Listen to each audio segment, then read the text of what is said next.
English tutorial চ্যানেলে সকলকে স্বাগত জানাই। এই ভিডিওতে আমি টাইপস অফ প্রিপোজিশনস নিয়ে বিস্তারিত আলোচনা করব। স্পোকেন ইংলিশ বলো আর রিটেন ইংলিশ বলো, দুটো ক্ষেত্রেই প্রিপোজিশনের ভূমিকা অত্যন্ত গুরুত্বপূর্ণ। তাই আমাদের প্রত্যেকটা প্রিপোজিশনের ব্যবহার ভালোভাবে জানা প্রয়োজন। প্রথমে আমরা দেখে নেব প্রিপোজিশন কি। A preposition is a word or group of words used before a noun or pronoun. Preposition হলো একটা শব্দ কিংবা শব্দগুচ্ছ যা নাউন বা প্রোনাউনের আগে বসে to show it's relation with other words of the sentence, এবং ওই নাউন বা প্রোনাউনের সাথে বাক্যের অন্য শব্দগুলোর মধ্যে সম্পর্ক দেখানোর জন্য। আচ্ছা, অন্য শব্দগুলো কি কি হতে পারে? Noun, adjective, verb.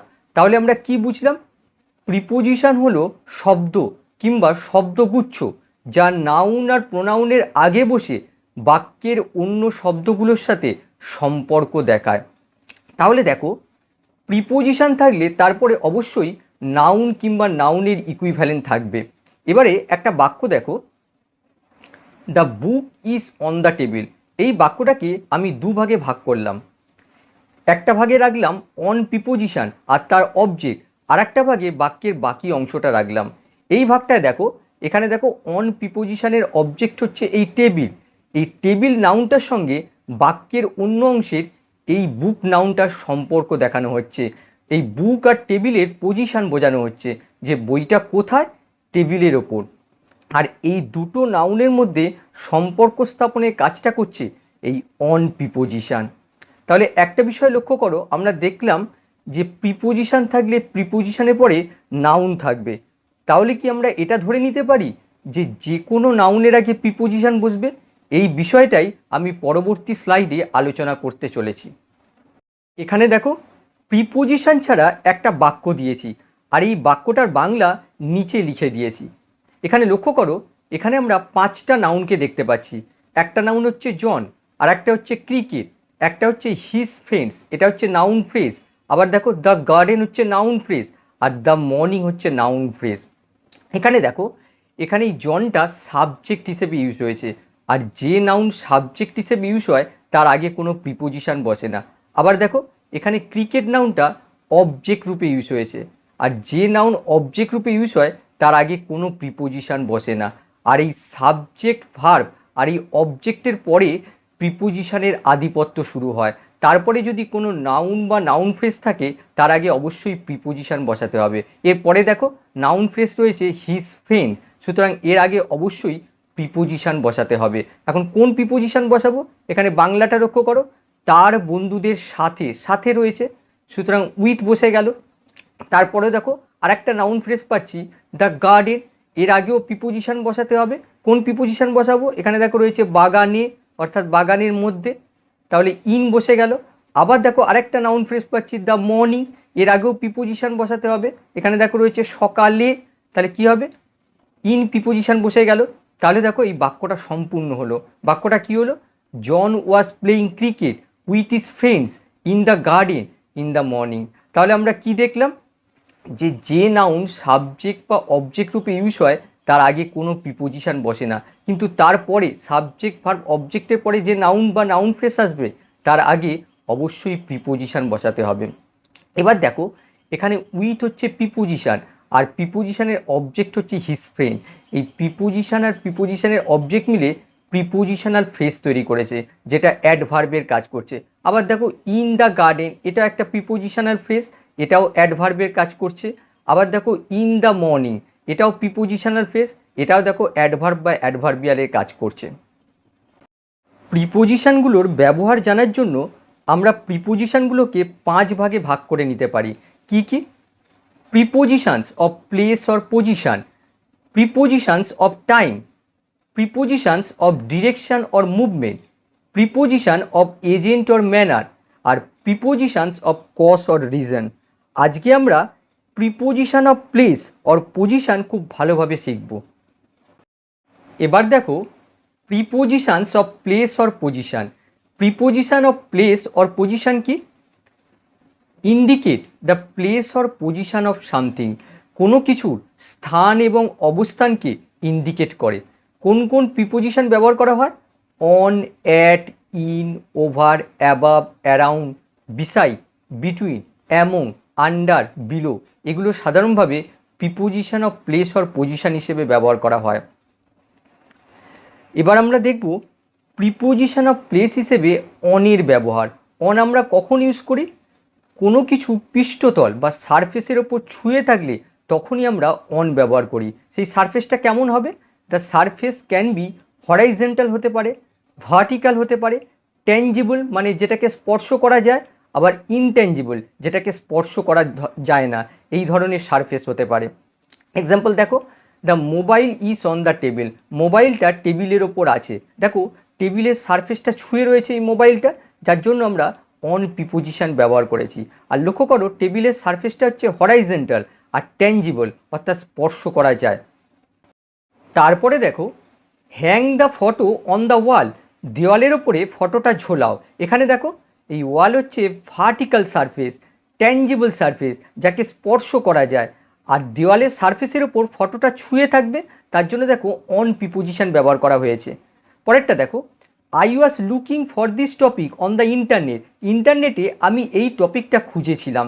দেখো এই ইন্টারনেটকে আমরা ধরতেও পারি না, ছুঁতেও পারি না, এটা হচ্ছে কনসেপ্ট, অ্যাবস্ট্রাক্ট নাউন। আর লক্ষ্য করো এটা হচ্ছে ইনট্যাঞ্জিবল সারফেস, আর ইন্টারনেটের আগে আমরা অন ব্যবহার করি। ইন্টারনেটের মতোই ওয়েবসাইট, ফেসবুক এদের আগেও আমরা অন ব্যবহার করি। আবার দেখো, I am writing a book on mathematics, ম্যাথামেটিক্সের উপর আমি একটা বই লিখছি। এই ম্যাথামেটিক্সকেও আমরা ধরতে পারি না, ছুঁতে পারি না, এটা হচ্ছে অ্যাবস্ট্রাক্ট নাউন, ইনট্যাঞ্জিবল সারফেস। আরও কিছু বাক্য দেখো, I saw the movie on TV, আমি টিভিতে মুভিটা দেখেছিলাম। দেখো যে কোনো ডিভাইসের আগে আমরা অন ব্যবহার করি, TV, radio, mobile phone, telephone এদের আগে আমরা অন ব্যবহার করি। এগুলোকেও কোনো না কোনোভাবে সারফেস হিসেবে কনসিডার করা হয়, সেটা ট্যাঞ্জিবল হোক আর ইনট্যাঞ্জিবল হোক।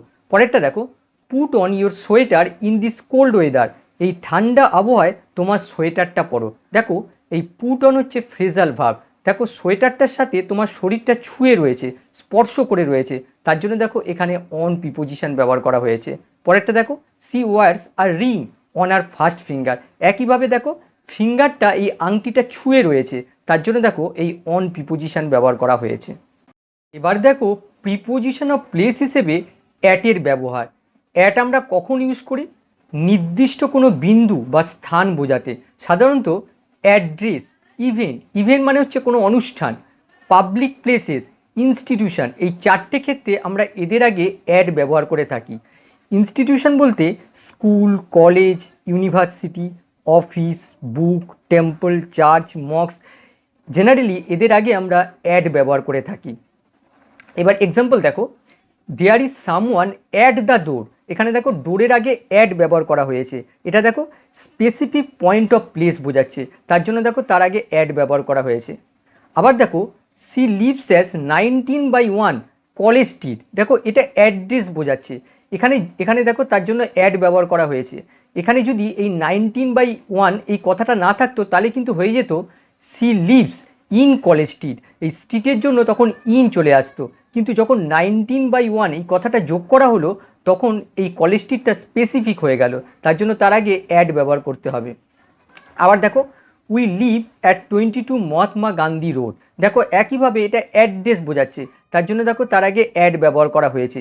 যদি এই 22 কথাটা না থাকতো তাহলে কিন্তু হয়ে যেত we live on Mahatma Gandhi road, সেক্ষেত্রে এই রোডের জন্য এই অন চলে আসতো, কিন্তু যখনই 22 এই কথাটা যোগ করা হলো তখন এই মহাত্মা গান্ধী রোডটা কিন্তু স্পেসিফিক হয়ে গেল, তার জন্য দেখো তার আগে অ্যাড ব্যবহার করা হয়েছে।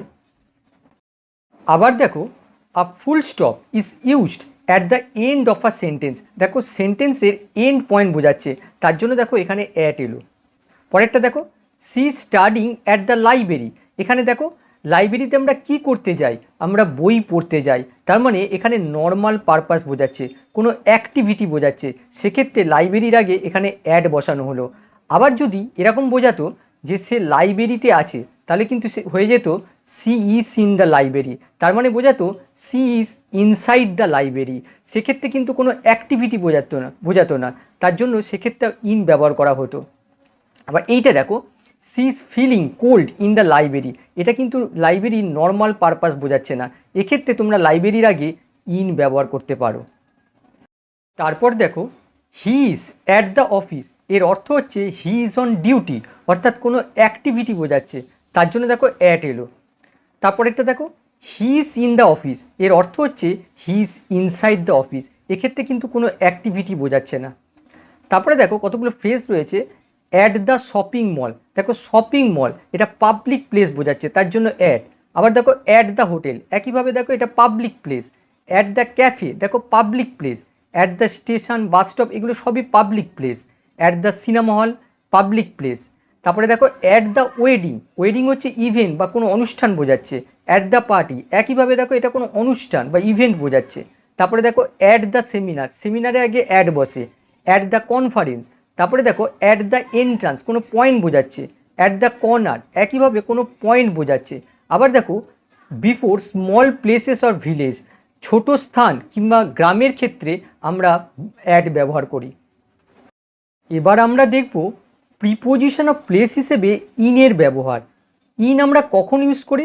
কোনো ঘেরা জায়গার অর্থাৎ এনক্লোজ প্লেসের মধ্যে কোনো কিছুর অবস্থান দেখাতে বা একটা বড় অংশের মধ্যে ছোট কিছুর অবস্থান দেখাতে আমরা ইন ব্যবহার করি। তাছাড়াও বিগ প্লেস যেমন ধরো সিটি, টাউন, কান্ট্রিজ, কন্টিনেন্ট, এদের আগেও আমরা ইন ব্যবহার করি।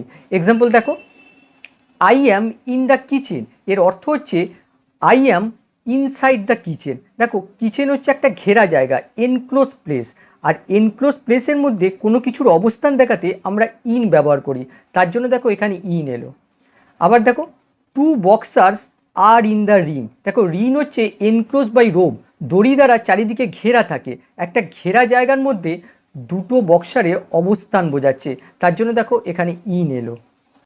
তারপরে দেখো I found this information in the news paper, আমি নিউজ পেপারে এই ইনফরমেশানটা পেয়েছিলাম। দেখো নিউজ পেপার হচ্ছে একটা বড় অংশ, আর সেই বড় অংশের মধ্যে একটা ছোট্ট ইনফরমেশান পেয়েছি। বড় অংশের মধ্যে ছোট কিছুর অবস্থান দেখাতে আমরা ইন ব্যবহার করি, তার জন্য দেখো এখানে ইন ব্যবহার হলো। পরেরটা দেখো I had been in London for 2 years, আমি 2 বছর ধরে লন্ডনে ছিলাম। দেখো লন্ডন সিটি বোঝাচ্ছে, তার জন্য দেখো তার আগে ইন বসেছে। আবার দেখো he was sitting in the shade of the trees, সে গাছের ছায়ায় বসেছিল, ছায়া দিয়ে ঘেরা জায়গার মধ্যে সে বসেছিল। কোনো ঘেরা জায়গার মধ্যে কোনো কিছুর অবস্থান বোঝাতে আমরা ইন ব্যবহার করি, তার জন্য দেখো ইন এলো। একইভাবে দেখো the pen is in my pocket, এর অর্থ হচ্ছে the pen is inside my pocket, pocket একটা ঘেরা জায়গা, আর তার মধ্যে দেখো এই পেনের অবস্থান করছে, তার জন্য দেখো এখানে ইন ব্যবহার করা হলো। এবার আমরা ওভারের ব্যবহার শিখব। ওভারের অর্থ হচ্ছে ওপরে, একটি বস্তুকে অপর বস্তু দিয়ে ঢাকা, উপরের বস্তুটা নিচের বস্তুকে ঢেকে রাখবে কিন্তু স্পর্শ করবে না। যেমন দেখো the umbrella is over my head, এখানে দেখো আমার মাথার ওপরে এই আমব্রেলাটা আমার মাথাকে ঢেকে রেখেছে, এক্ষেত্রে আমাদের ওভার ব্যবহার করতে হবে। আবার দেখো there is a bridge over the river, দেখো রিভারের ওপর ব্রিজটা এই রিভারকে ঢেকে রেখেছে, তার জন্য দেখো এখানে ওভার ব্যবহার করা হচ্ছে। ওপরের বস্তুটা নিচের বস্তুকে ঢেকে রাখছে কিন্তু দেখো স্পর্শ করছে না। কিন্তু এই বাক্যটা দেখো spread the blanket over his body, তার শরীরের ওপর কম্বলটা বিছিয়ে দাও, এক্ষেত্রে লক্ষ্য করো উপরের বস্তুটা নিচের বস্তুকে ঢেকে রেখেছে কিন্তু স্পর্শ করেছে, এক্ষেত্রেও আমরা ওভার ব্যবহার করতে পারি। এখানে একটা বিষয় বলে রাখি, ওভার আমরা গতি বোঝাতে ইউজ করে থাকি, সেটা প্রিপোজিশন অফ মুভমেন্টে আমরা শিখব। এবারে আমরা অ্যাবাবের ব্যবহার শিখব। অ্যাবাবের অর্থ হচ্ছে অনেক ওপরে, অর্থাৎ নাগালের বাইরে। আবার ঠিক ওপরে অর্থেও আমরা অ্যাবাব ব্যবহার করে থাকি। এক্সাম্পল দেখো the sky is অ্যাবাব our head, আকাশটা আমাদের মাথার উপরে। দেখো আমাদের মাথা থেকে এই আকাশের দূরত্ব অনেক অনেক দূর, প্রায় ধরাছোঁয়ার বাইরে, তার জন্য এখানে আমরা ওভার ইউজ করব না, অ্যাবাব ইউজ করব। আবার দেখো the sun is just অ্যাবাব the tree, সূর্যটা ঠিক গাছের ওপরে। দেখো গাছের থেকে সূর্য কিন্তু অনেক দূর, নাগালের বাইরে, তার জন্য এখানে আমাদের অ্যাবাব ব্যবহার করতে হবে। তারপরে দেখো দ্য পিকচার ইজ অ্যাবাব অথবা ওভার দ্য ডোর, ছবিটা ঠিক দরজার ওপরে। দেখো দরজার ঠিক ওপরে ছবিটা, এক্ষেত্রে দেখো ডিস্টেন্সটা খুব একটা বেশি নয়, পিকচার আর ডোরের মধ্যে ডিস্টেন্স খুব বেশি নয়। এক্ষেত্রে তোমরা অ্যাবাবও ব্যবহার করতে পারো, আবার ওভারও ব্যবহার করতে পারো। পরেরটা দেখো, দ্য ফ্যান ইজ অ্যাবাব অথবা ওভার আওয়ার হেড। পাখাটা ঠিক আমাদের মাথার উপরে। দেখো মাথা আর ফ্যানের ডিস্টেন্স বেশি নয়, আর ঠিক মাথার উপরে ফ্যানটা রয়েছে। এক্ষেত্রে অ্যাবাব ওভার দুটোই ব্যবহার করা যায়। আবার এই বাক্যটা দেখো, the strange object was seen 300 kilometre above sea level. এই অদ্ভুত জিনিসটি সমুদ্রপৃষ্ঠ থেকে 300 মিটার উঁচুতে দেখা গিয়েছিল। দেখো এটা এক্সাক্ট ডিস্টেন্স বোঝাচ্ছে, এক্ষেত্রে কিন্তু শুধুমাত্র অ্যাবাভ ব্যবহার করতে হবে। এবার প্রিপোজিশন অফ প্লেস হিসেবে বাই এর ব্যবহার দেখো। বাই এর অর্থ হচ্ছে নিকটে বা পাশে, ইংরেজি অর্থ হয় নিয়ার কিংবা beside. There is a lovely garden by the river. একটা সুন্দর বাগান নদীর নিকটে আছে। দেখো নিকট অর্থে এখানে বাই ব্যবহার করা হয়েছে। আবার দেখো there is a big mango tree by অথবা বিসাই কিংবা নিয়ারও হতে পারে আওয়ার হাউস। একটা বড় আম গাছ আমাদের বাড়ির পাশে রয়েছে। আবার দেখো আই ওয়াজ ওয়াকিং বিসাইড হিম। আমি তার পাশে হাঁটছিলাম। দেখো এখানে বিসাইড পাশে বা নিকটে অর্থে ইউজ হয়েছে। এবার বিহাইন্ডের ব্যবহার দেখো। বিহাইন্ডের অর্থ হচ্ছে পেছনে, আড়ালে। স্টে বিহাইন্ড মি, আমার পেছনে থেকো। এখানে দেখো বিহাইন্ড পেছনে অর্থে ইউজ হয়েছে। আবার দেখো the dog hid behind the bushes. কুকুরটা ঝোপঝাড়ে আড়ালে লুকিয়েছিল। এখানে দেখো বিহাইন্ড আড়াল অর্থে ইউজ হয়েছে। এবার দেখো বিয়ন্ড। বিয়ন্ডের অর্থ হচ্ছে পেরিয়ে, ওপারে কিংবা সীমার বাইরে। My house is beyond the bridge. আমার বাড়িটা ব্রিজের ওপারে অর্থাৎ ব্রিজ পেরিয়ে। আবার দেখো the village is located beyond the river. গ্রামটা নদীর ওপারে অর্থাৎ নদী পেরিয়ে। অ্যারাউন্ডের অর্থ হচ্ছে কাছাকাছি, আশেপাশে, চারিদিকে। Is there any hotel around this place. এই স্থানের কাছাকাছি বা পাশাপাশি কি কোনো হোটেল আছে? দেখো এখানে অ্যারাউন্ড কাছাকাছি বা পাশাপাশি অর্থে ইউজ হয়েছে। আবার দেখো dogs are roaming around the hospital. কুকুরগুলো হসপিটালের আশেপাশে ঘোরাঘুরি করছে। এখানে দেখো অ্যারাউন্ড অর্থ হচ্ছে আশেপাশে বা চারিদিকে। এবার বিটুইন আর অ্যামংয়ের মধ্যে পার্থক্য দেখব। দেখো বিটুইন বলতে দুটোর মধ্যে কোনো বস্তু বা ব্যক্তিকে বোঝায়, আর অ্যামং বলতে দুয়ের বেশি বা অনেকগুলোর মধ্যে কোনো বস্তু বা ব্যক্তি বোঝায়। এবারে বাক্য দেখো, I chose the red one among all the dresses. সব ড্রেসের মধ্যে আমি রেড ড্রেসটা চুজ করলাম। যখন তুমি জানো না যে এক্স্যাক্টলি কতগুলো ব্যক্তি বা বস্তু রয়েছে তখন অ্যামং ইউজ করবে। এখানে দেখো আমরা বুঝতে পারছি না যে এক্স্যাক্টলি কতগুলো ড্রেস রয়েছে, এক্ষেত্রে আমরা অ্যামং ইউজ করব। পরেরটা দেখো, the boy sitting between his father and mother. ছেলেটি বাবা ও মায়ের মাঝখানে বসে আছে। এখানে দেখো ক্লিয়ার দুজন ব্যক্তি, তার বাবা আর মা, তার মাঝখানে ছেলেটা বসে আছে, সুতরাং তার জন্য বিটুইন। পরেরটা দেখো, the children quarrelled among themselves. শিশুগুলো নিজেদের মধ্যে ঝগড়া করেছিল। এখানে দেখো ব্যাকেটে লিখে দিয়েছি not clear how many children. এখানে দেখো কতজন চিলড্রেন ঠিক ক্লিয়ার নয়, যার জন্য এখানে অ্যামং ব্যবহার করা হয়েছে। আবার দেখো there was not much unity among the council members. Council মেম্বারদের মধ্যে খুব একটা ইউনিটি নেই। দেখো এখানেও ক্লিয়ার নয় যে কতজন মেম্বার রয়েছে, তার জন্য দেখো এখানে অ্যামং বসেছে। আবার দেখো বিটুইন আমরা ইউজ করে থাকি দুয়ের বেশি কোনো জিনিস নির্দিষ্ট করা থাকলে। এক্সাম্পল দেখো, the relationship between the three friends is still very good. তিন বন্ধুর মধ্যে সম্পর্ক এখনও খুবই ভালো। এখানে দেখো তিন বন্ধু, দেখো পরিষ্কার ক্লিয়ারলি উল্লেখ করা আছে, তার জন্য দেখো এখানে বিটুইন ব্যবহার করা হলো। এখানে দুয়ের অধিক হলেও এখানে বিটুইনই ব্যবহার করতে হবে। আবার দেখো she has to choose between bus, taxi and train. তাকে বাস, ট্রেন, ট্যাক্সির মধ্যে যে কোনো একটা বাছাই করতে হবে। এখানে দেখো পরিষ্কার তিনটে অপশান ক্লিয়ারলি উল্লেখ করা আছে, তার জন্য এখানে বিটুইন ব্যবহার করা হলো। দুয়ের বেশি হলো এখানে বিটুইনই ব্যবহার করতে হবে। এবার বিলো আর আন্ডারের মধ্যে পার্থক্য দেখো, যে জিনিসটা নিয়ে আমাদের অলওয়েজ কনফিউশন থাকে। দেখো বিলো হচ্ছে কোনো জিনিস পৃষ্ঠতলের নিচে স্পর্শ করে থাকলে।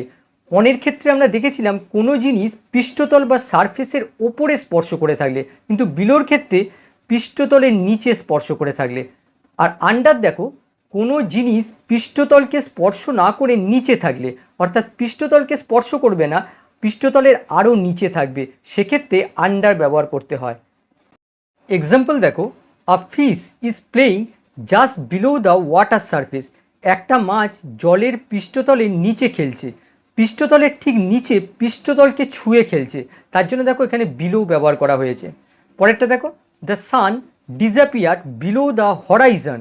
সূর্য দিগন্তের তলায় অদৃশ্য হয়েছিল। দিগন্ত হচ্ছে কাল্পনিক রেখা, সেই রেখার ঠিক নিচে যেন দিগন্ত ছুঁয়ে অদৃশ্য হচ্ছিল, তার জন্য দেখো এখানে বিলো ব্যবহার করা হয়েছে, অর্থাৎ সারফেসের ঠিক তলায় সারফেসকে ছুঁয়ে রয়েছে। আবার দেখো, the people of this village are living below poverty line. এই গ্রামের লোকেরা দারিদ্র সীমার নিচে বসবাস করছে। কোনো সীমা বা লিমিট বোঝালে আমরা বিলো ইউজ করে থাকি। তারপরে দেখো, দে স্যাট আন্ডার আ ট্রি। তারা একটা গাছের তলায় বসেছিল, গাছের নিচে বসেছিল, গাছকে স্পর্শ করে নেই, তার জন্য দেখো এখানে আন্ডার।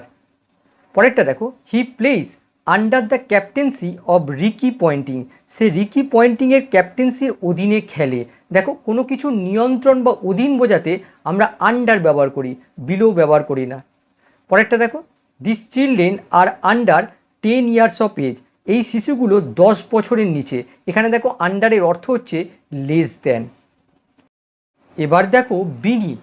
বিনিথ সাধারণত পোয়েটিক বা ড্রামাটিক ল্যাঙ্গুয়েজে ইউজ হয়। এখানে একটা বিষয় বলে রাখি, বিনিথ আর আন্ডারের মধ্যে বিশেষ কোনো পার্থক্য নেই। বিনিথ একটু বেশি ফর্মাল, স্পোকেন ইংলিশে খুবই কম ব্যবহার হয়।